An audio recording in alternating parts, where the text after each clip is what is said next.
Inspirasi untuk bisa bersikap ikhlas dan ridho menerima kenyataan. Seorang klien datang, rata-rata klien datang konseling dengan kondisi yang belum bisa menerima kenyataan atau peristiwa yang mereka hadapi. Kondisi belum menerima tersebut tentu membuat perasaan berkecamuk. Ada yang merasa sedih, merasa marah, merasa kecewa, bahkan merasa takut. Atau juga ada yang merasa malu dan bersalah atas apa yang telah diperbuat. Kondisi-kondisi di mana kita belum menerima apa yang kita lakukan, apa yang orang lain lakukan, membuat jiwa kita tidak tenang dan gelisah. Itu sebabnya kita perlu untuk kembali pada diri kita sendiri, kembali ke dalam diri kita untuk bisa menyelesaikan persoalan-persoalan yang ada di luar diri kita. Teman-teman sekalian, pada saat itu saya meminta klien saya untuk melakukan Garputala, ya, atau istilah yang digunakan untuk menggunakan metode Al-Quran, bertanya pada Allah lewat Al-Quran, ya. Kemudian beliau ketemu dengan sebuah ayat yang signifikan dengan kondisi di mana beliau belum menerima. Beliau ketemu dengan ayat di surat Al-Kahfi ayat 70, yang mana artinya adalah dia berkata, jika engkau mengikutiku, maka janganlah engkau menanyakan kepadaku tentang sesuatu apapun. Jika engkau mengikutiku, maka janganlah engkau menanyakan sesuatu apapun sampai aku menerangkannya kepadamu. Ya, ketika membuka ayat tersebut, beliau tersentak, kaget, tidak sangka gitu ya. Allah tuh tahu kan isi hati kita, dan jawaban ataupun petunjuk yang Allah berikan di ayat tersebut sejalannya dengan kondisi di mana beliau belum menerima. Ciri bahwa kita belum menerima adalah kita terus mempertanyakan kan, kenapa ya? Kenapa kok Allah tega ya menghadirkan masalah yang berat begini? Kenapa ya kok dia orang yang saya percaya bersikap seperti itu? Kenapa ya saya yang sudah banyak berbuat baik diperlakukan atau dikhianati seperti ini? Kenapa ya ini semua terjadi pada saya?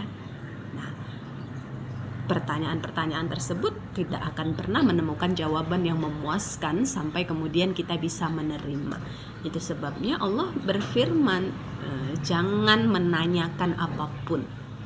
Ya, supaya apa? Supaya kita bisa tenang, berhenti bertanya tapi menerima yang sudah terjadi. Kenapa? Karena mengeluhkan atau terus mempertanyakan pun tidak akan menemukan jawaban yang memuaskan.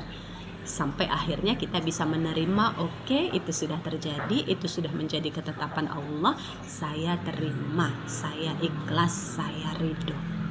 Ya, keputusan dan kesadaran untuk bisa menerima, ridho dengan apa yang sudah terjadi tersebutlah yang akhirnya bisa membuat hati kita tenang, hati kita bisa lapang dalam menghadapi ujian ataupun persoalan yang ada, sehingga akhirnya kita bisa move on dari masa lalu ke masa depan dan bisa menikmati masa yang ada saat ini. Ya, jadi jangan menanyakan apapun sampai, ya, dilanjutkan lagi, sampai aku menerangkannya kepadamu. Ya, jadi sampai Allah nanti akan menunjukkan bahwa semua ujian yang ada saat ini, semua rasa sakit yang ada saat ini, itu baik buat kita. Itu obat buat kita yang akan memulihkan kita, yang akan menyembuhkan kita kalau kita terima.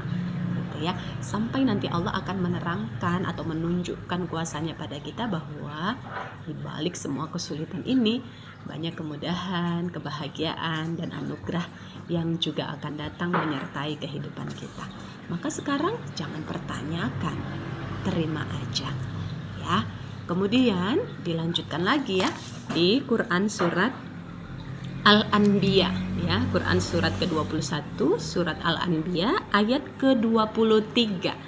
Ya, di situ artinya adalah dia Allah tidak ditanya tentang apa yang dikerjakan, tetapi merekalah yang akan ditanya.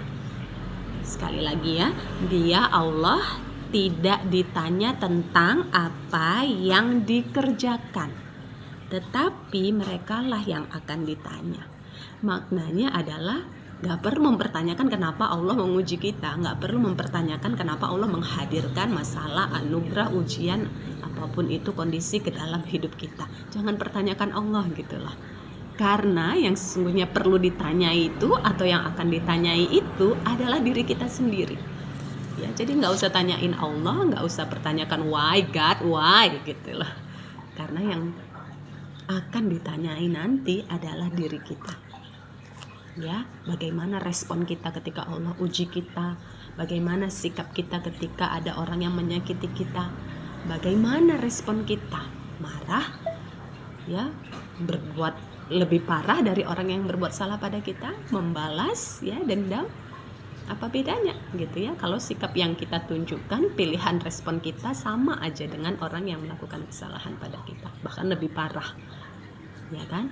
Nah, karena kitalah yang akan ditanyai, kitalah yang akan mempertanggungjawabkan apa respon yang kita ambil ketika Allah uji kita.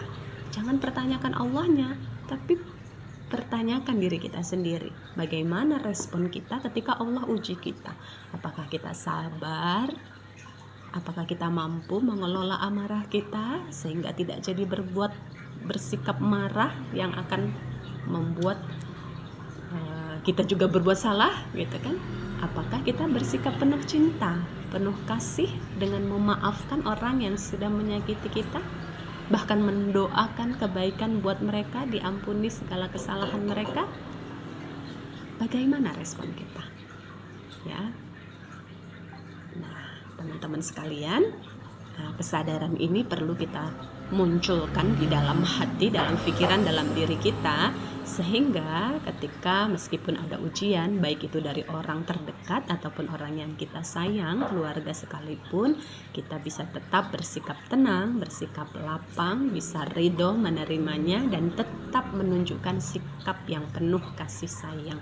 Sehingga sikap penuh cinta, kasih sayang, dan keridhoan inilah yang akan mengubah masalah-masalah yang ada di luar diri kita menjadi anugerah pada akhirnya, dan Allah pun akan ridho karena kita menyikapinya dengan penuh kesabaran dan keikhlasan, dan tadinya masalah bisa Allah ganti menjadi anugerah yang pada akhirnya kita syukuri semuanya. Karena semua yang Allah takdirkan terjadi dalam hidup kita pada dasarnya adalah baik buat diri kita.